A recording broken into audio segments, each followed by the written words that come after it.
Hello la team, c'est Olivier de Dr Page. On se retrouve aujourd'hui pour une vidéo où je vais vous montrer comment, quand vous avez un long texte comme ça, n'avoir que quelques lignes apparentes et un petit bouton en dessous, lire plus. Et on voit ça de suite après.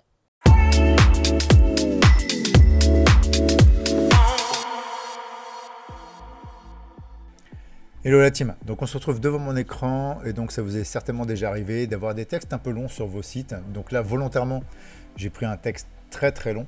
Ok, alors ça a une incidence, c'est que bon, d'une part ça n'incite pas vos visiteurs à lire en fait le texte parce que c'est beaucoup trop long. Et puis d'autre part ça alourdit vraiment le visuel de votre site. Donc ce que l'on va faire aujourd'hui, c'est je vais vous montrer comment passer de ça en fait à ça. D'accord, avec, vous voyez, on a les trois premières lignes de notre texte qui s'affichent avec un dégradé. Et ici, un petit bouton lire plus.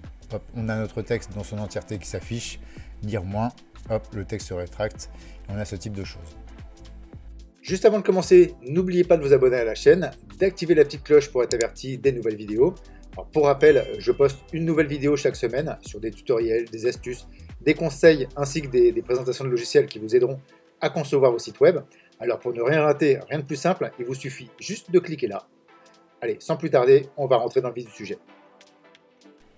Alors dans un premier temps, ce que l'on va faire, c'est qu'on va aller dans les settings de notre texte. Ici, on va aller sur le troisième onglet avancé, ID et classe CSS. Et ici sur classe CSS, on va écrire texte, trait d'union, cache. Comme ça, on enregistre. Donc là, on est bon. Ensuite, on va aller cliquer sur le petit plus ici pour appeler un nouveau module, donc un module bouton.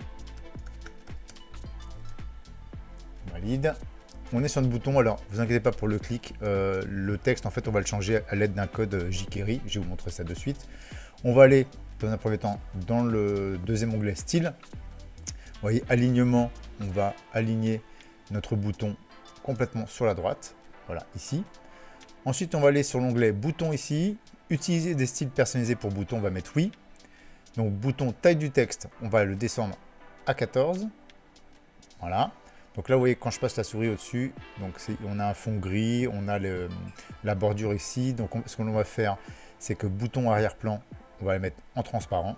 Vous voyez, si je passe maintenant la souris, on est bien transparent. Et donc là, la bordure, on va la supprimer ici. Bouton largeur de la bordure, on va mettre à 0. Donc là, c'est bon. Et dernière petite chose que je vais changer, c'est la petite flèche ici, où je vais aller descendre. Je vais aller sur bouton icône, vous voyez, et je vais choisir cette flèche-là. Vous voyez, quand je vais passer la souris, on a la petite flèche maintenant qui s'affiche ici. Ok. Ensuite, on va aller sur le troisième onglet, avancé, ID et classe CSS, et ici, on va aller mettre bouton, trait d'union, ouverture. Comme ça. On descend sur les lignes en dessous, personnaliser CSS, et ici, élément principal, on va juste écrire une petite ligne, curseur, deux points, pointeur, point virgule. Ok. On valide. Donc là, on est bon. Ensuite, ce que l'on va faire, c'est que là, vous voyez, j'ai un peu de mal à avoir le petit plus gris. Bon, là, je peux l'avoir ici. Si vous avez ce type de difficulté, simplement, vous faites un petit clic droit, allez au calque. Donc là, on a notre builder affiché comme ça en ligne. Les sections, ligne, colonne. Donc on a bien notre colonne. Colonne texte, bouton, et si effectivement on n'arrive pas à accéder au petit plus gris, bah, vous simplement vous appuyez ici plus, voilà, et il va nous rajouter un module, et là on va rajouter un module code. On a notre module code, voilà, on va rentrer, enfin copier notre code jQuery. Alors vous inquiétez pas, je vous mettrai ça en description. Et donc là, vous allez voir très rapidement dans notre code jQuery, si vous voulez changer le texte, donc ici, bon, c'est clic, hein, mais à la fermeture, on a lire moins et lire plus. Et ici, vous allez pouvoir changer les textes, en savoir plus ou en savoir moins, ou lire plus, lire moins. C'est ici que ça change. Ok. Là, on valide.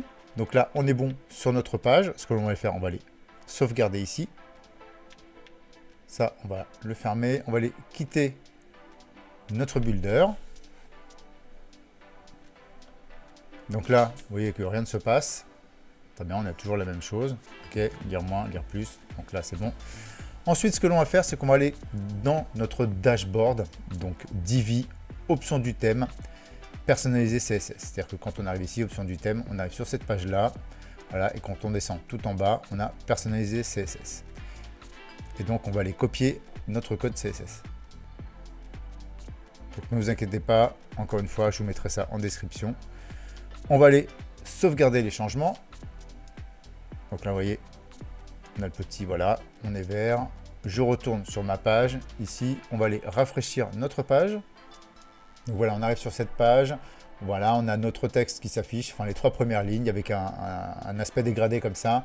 Notre bouton lire plus, si je clique dessus, voilà, on a la totalité de notre texte qui s'affiche, donc qui est quand même beaucoup plus agréable pour notre visiteur. Lire moins, on referme. Donc vous voyez que pour le visiteur et puis pour l'aspect visuel de votre site, c'est quand même beaucoup mieux. Voilà pour ce qui est de ce tuto. J'espère que ça va bien vous aider pour la conception de vos sites. Vous allez bien vous en servir. Il ne me reste plus qu'à vous souhaiter un bon business à tous et à bientôt pour une nouvelle vidéo. Ciao, ciao.